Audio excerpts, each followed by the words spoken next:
What's up YouTube, it's your boy Bellan, and in this video we're going to be reacting to Ellen Just Tried to Make a Comeback and It's Not Going Well by Sunny V2. I'm going to be linking his YouTube channel and the video down in the description below. With that being said, don't forget to go ahead, subscribe to him, and while you're still down there, hit the thumbs up and subscribe as we shoot it for 2,000 by the end of the year. I did not even know that Ellen left. I thought she was always just doing her own thing. Ellen's trying to make a comeback with her new stand-up special, although its reviews have mostly been terrible.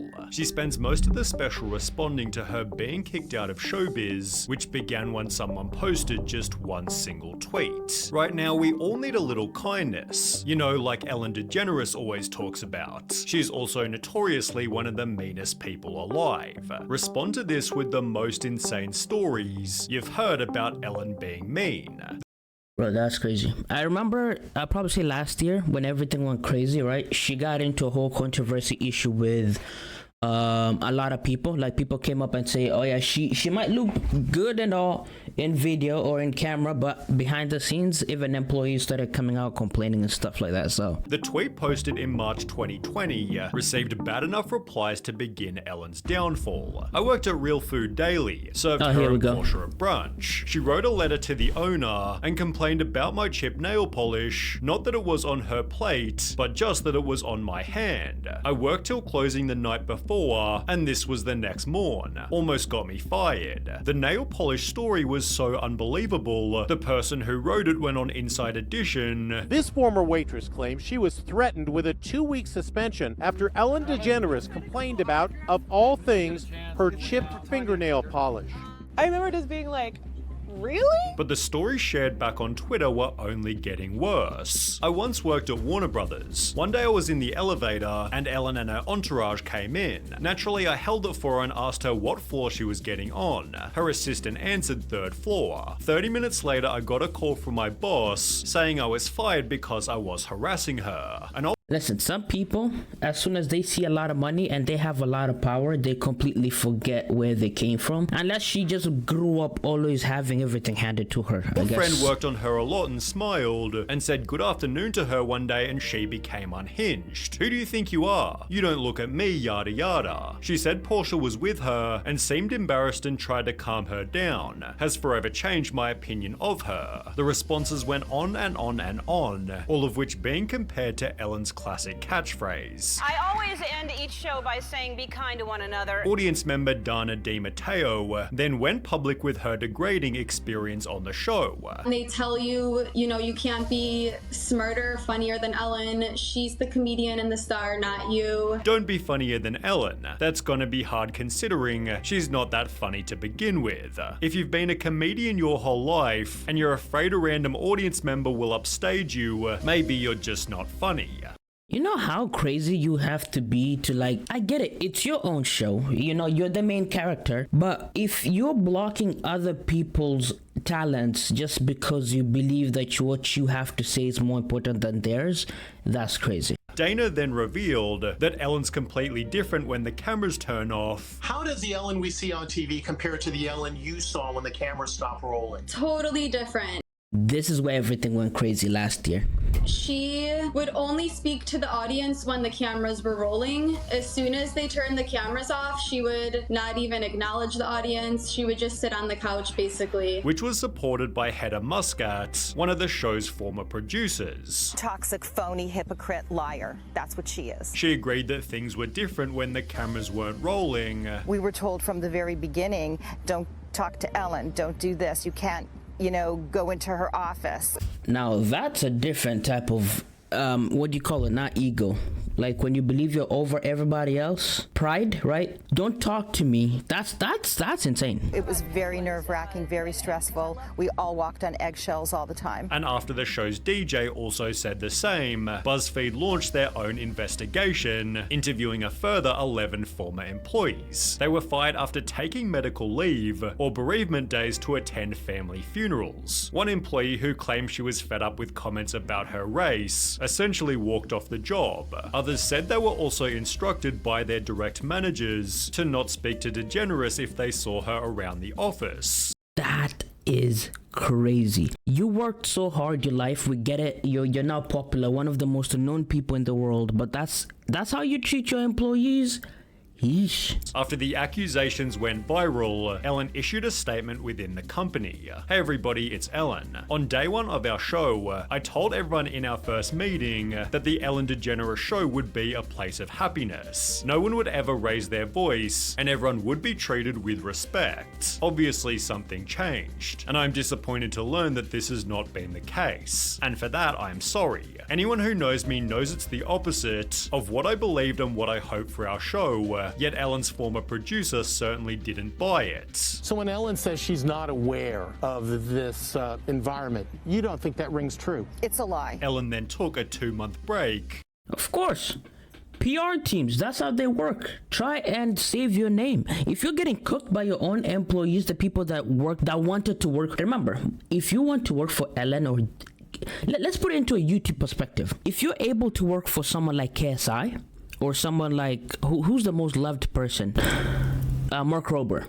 If Mark Rober invited a lot of people outside of YouTube to work with them, they might not be like, that's mid. But Ellen is known all over the world. So if you got a chance to work with her and you don't know what's going on in the company, you'd be gassed to work, you know?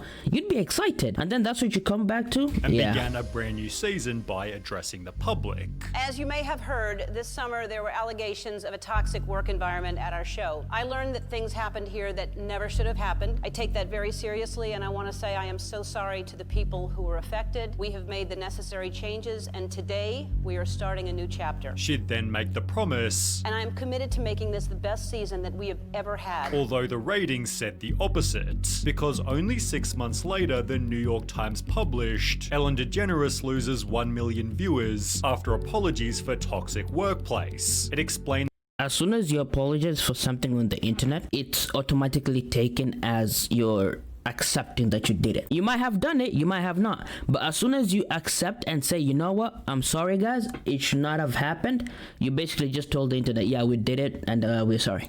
That Ellen had been averaging 1.5 million viewers over the last 6 months, down from 2.6 million in the same period last year. The show's loss of more than 1 million viewers translates to a 43% decline, representing a steeper drop than any of its competitors. As a result, Ellen made the announcement, I am announcing that next season, season 19, is going to be my last season. Adding in The Hollywood Reporter, as great as this show is, and as fun as it is, it's just not a challenge anymore. I need something new to challenge me, with her being exposed also clearly having an impact. She'd state the expose destroyed me, honestly. I'd be lying if I said it didn't. And it makes me really sad that there's so much joy out there from negativity. It's a culture now where there are just mean people, and it's so foreign to me that people get joy out of that.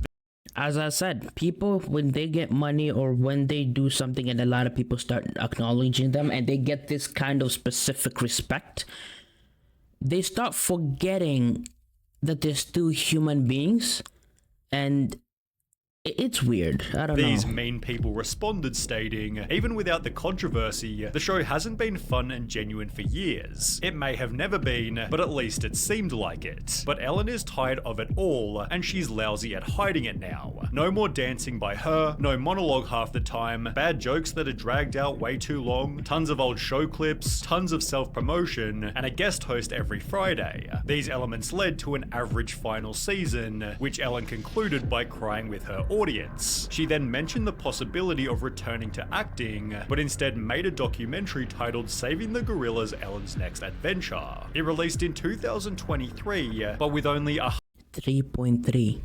Bro, a 3.3 is beyond bad. Why do I say this? When a movie gets rated at a 6 or at 7, it's literally considered bad. Even a game, when it's rated at a 7, it's literally considered bad.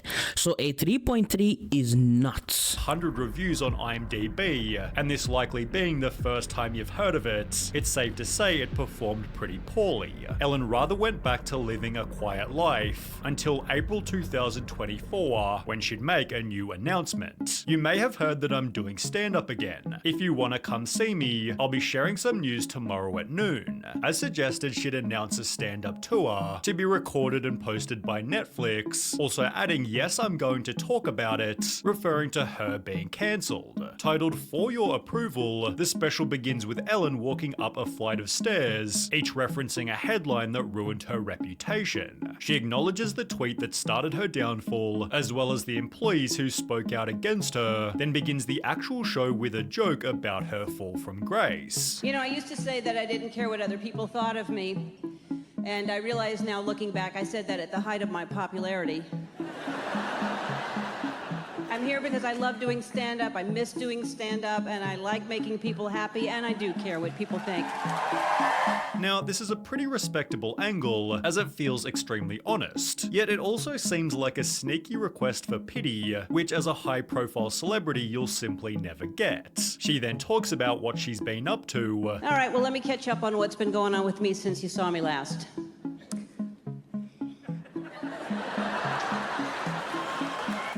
Oh yeah, I got kicked out of show business. Then makes some pretty funny jokes about her new reputation. Everybody heard that I was mean. Everywhere I go, I know everyone's heard that I'm mean. I know when I walk into a restaurant, people are watching, waiting to see if I'll be mean. Oh, look, she's reaching for butter. I thought she was gonna hit somebody. These are funny, but I don't think it kind of resonates with people in my age. On the contrary, there are some pretty out-of-touch segments. For example, her joking about her car features, which you'd clearly only find in a luxury vehicle. Then there's that one, that button that inflates the back of the seat. You know, the one that makes you feel like you're getting spooned by a pregnant A weird flex, to be honest. Weird flex. woman. She also makes this out-of-touch joke. We're all interested in different things. We're all good at different things. I was talking to someone the other day, and they said, Ellen, I don't know how you get on stage in front of people. I could never do that. And I said, well, I don't know how you dry clean clothes.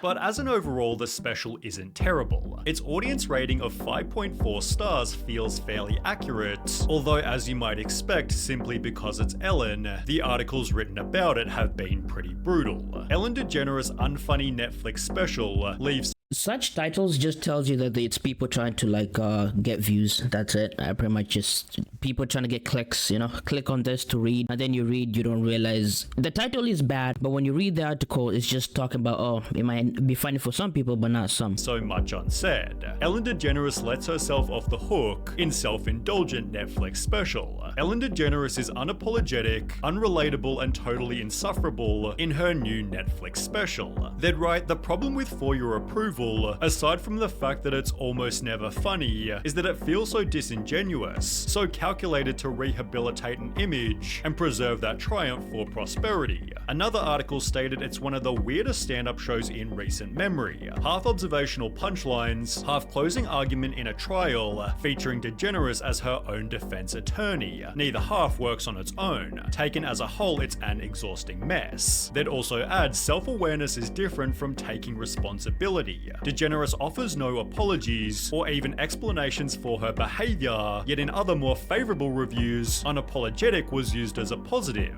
I like the fact that she's rather unapologetic. It's highly refreshing and honest. This extreme divide can be seen by the audience reviews on Google. There's almost an equal amount of 1 and 5-star ratings, a sad representation of the black and white thinking that plagues the internet so heavily today. All I have to say is, it's her life, it's her company. The literal show was called Ellen, that's her name. But you have to also treat people with respect, no matter what. You cannot just decide and be like, hey man, because I own this show, you're kind of my peasant, whatever, blah blah blah. Now, with that being said, hey man, let's get the mood back up, right? You know what I mean? Don't forget to subscribe, as we're shooting for 2,000 by the end of the year. Link in the description for the video and the YouTuber that created the video. And when you're still down there, don't forget to give it a like, and peace out.